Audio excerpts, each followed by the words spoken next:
Welcome back. The City of Johannesburg's service delivery has been under the spotlight, from electricity and the water crisis to refuse collection challenges. While these persist, the Chief Executive Officer at Chartered Governance Institute of South Africa, Sadie, argues that the leaders of the city's utilities, such as Joburg Water and City Power, as well as Pikitup, continue to rake in millions of rands in salaries and bonuses despite their entities' underperformance.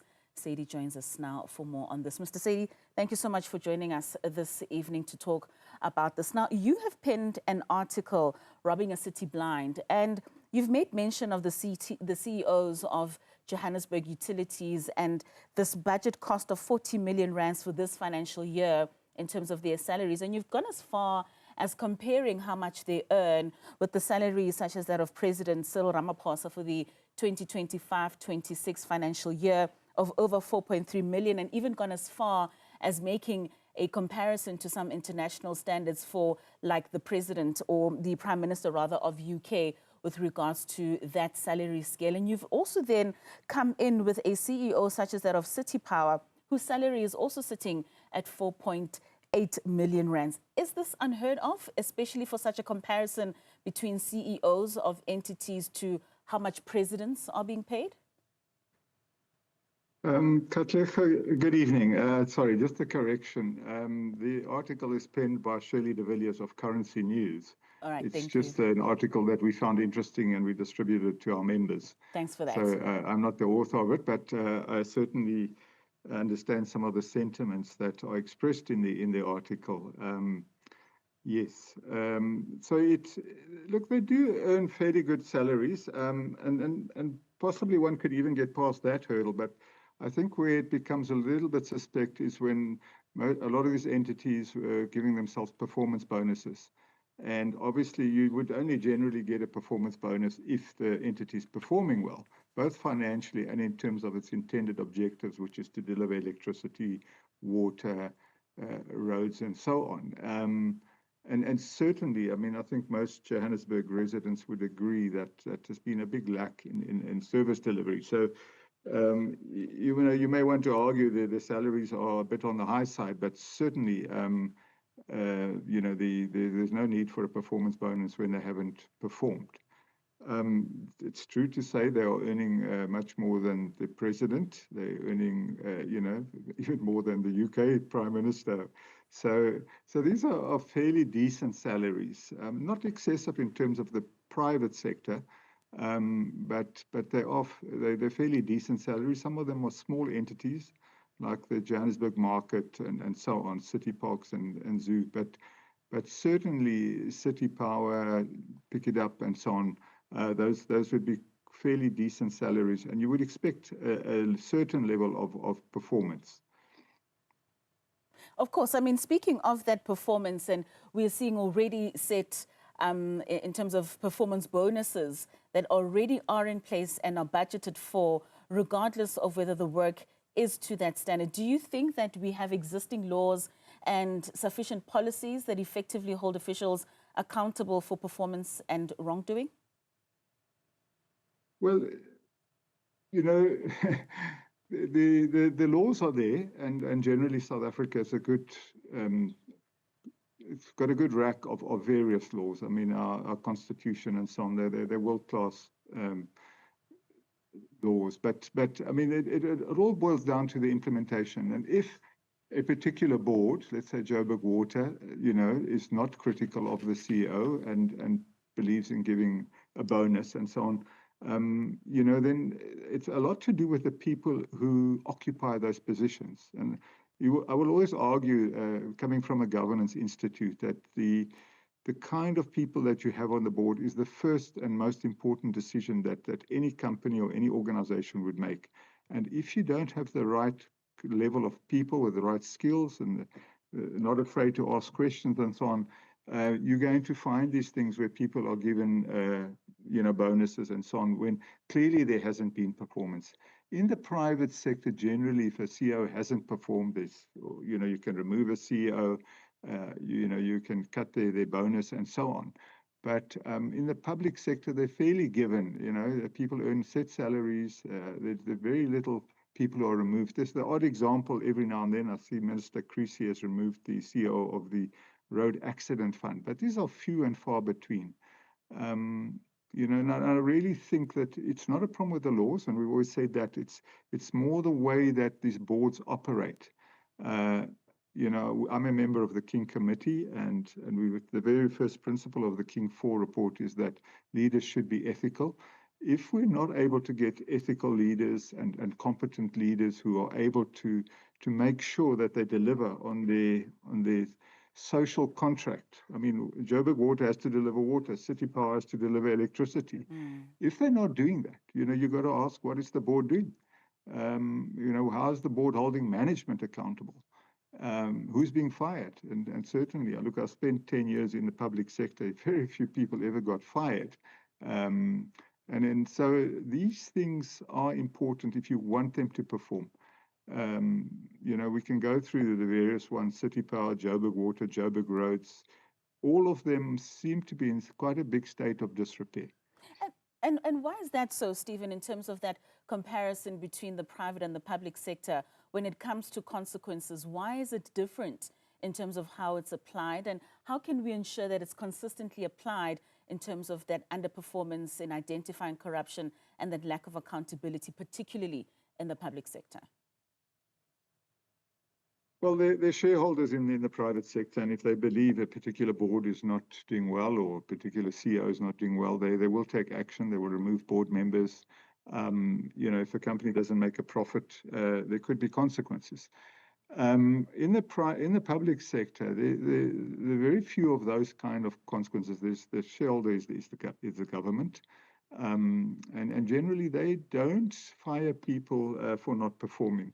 And even when there's corruption, in a very few cases, people are removed when there's corruption and so on. But generally, the tendency in the public sector is to allow these entities to go on doing their business from year to year. It's not the first year we've had problems with our roads or with our water or with our electricity. These are all long-term problems, and they never get solved. I mean, basically, if you look at water, when I know in Johannesburg, the taps ran dry in January, we had a couple of occasions, and certain suburbs get more affected than others. There was great underinvestment in maintenance of the infrastructure.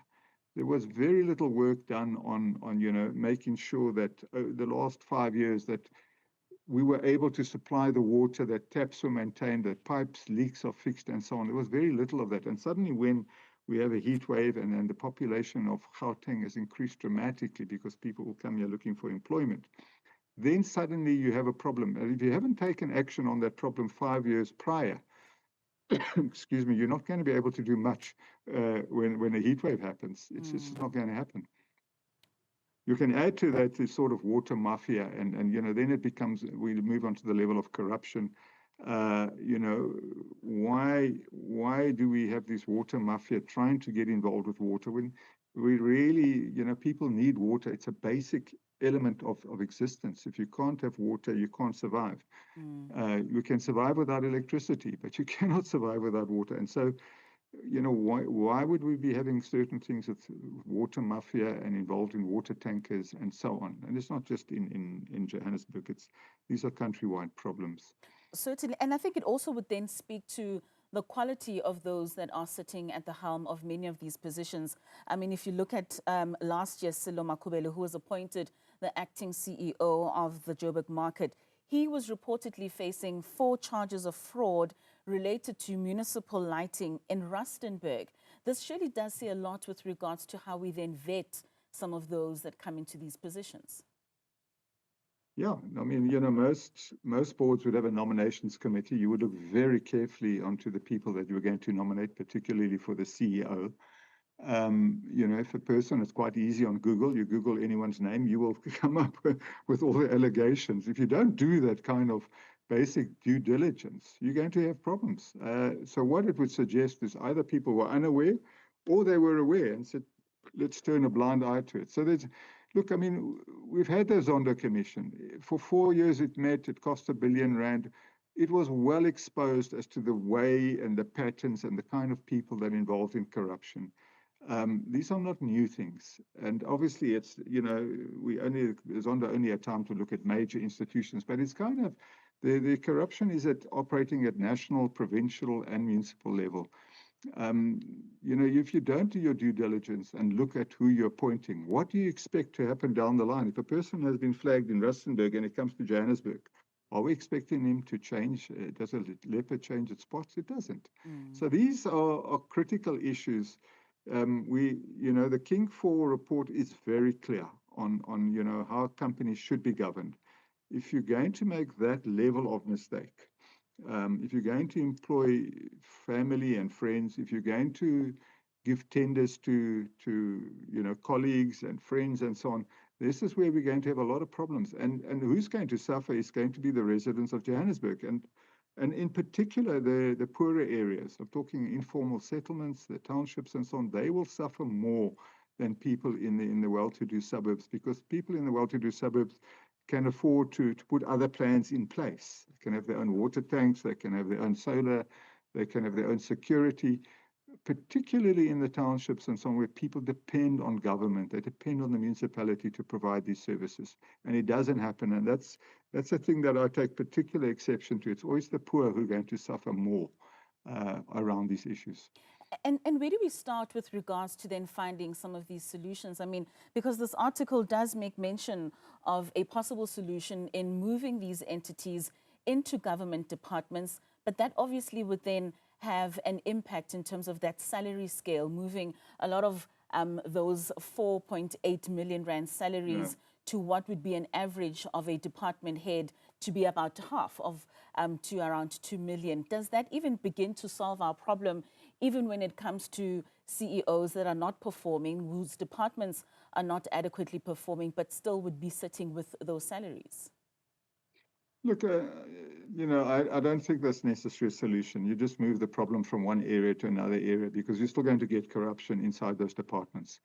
The aim is to get you appoint the right, highly qualified, skilled people. Whether you need engineers, you need skilled people to sit on these boards. If that board operates properly and it employs the right level of management and they do what they're supposed to be doing, there's nothing wrong with having a state-owned company. It's not the state-owned company, the concept of a state-owned company that is wrong. It's the people who populate it. It's the policies in that organization. When these things were started, maybe 20, 25 years ago, they weren't always operating like this. In the Mandela era, we had a number of these state-owned companies, and some of them performed quite well. Things have obviously got worse, particularly during the years of the Zuma presidency and state capture and so on. But there's nothing inherently wrong with having a state-owned company. It's the people who serve on those boards. What is their ethics? What is their skills level? What's their competence? If you don't have that, you are asking for trouble.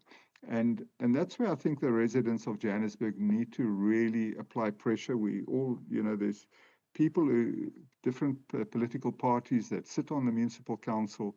They need to make sure that the right kind of people are appointed. And I know Joburg is a mess because we keep changing the mayor, and there's different parties involved and so on. And this whole, things are in a mess. So we're not well governed at a municipal level.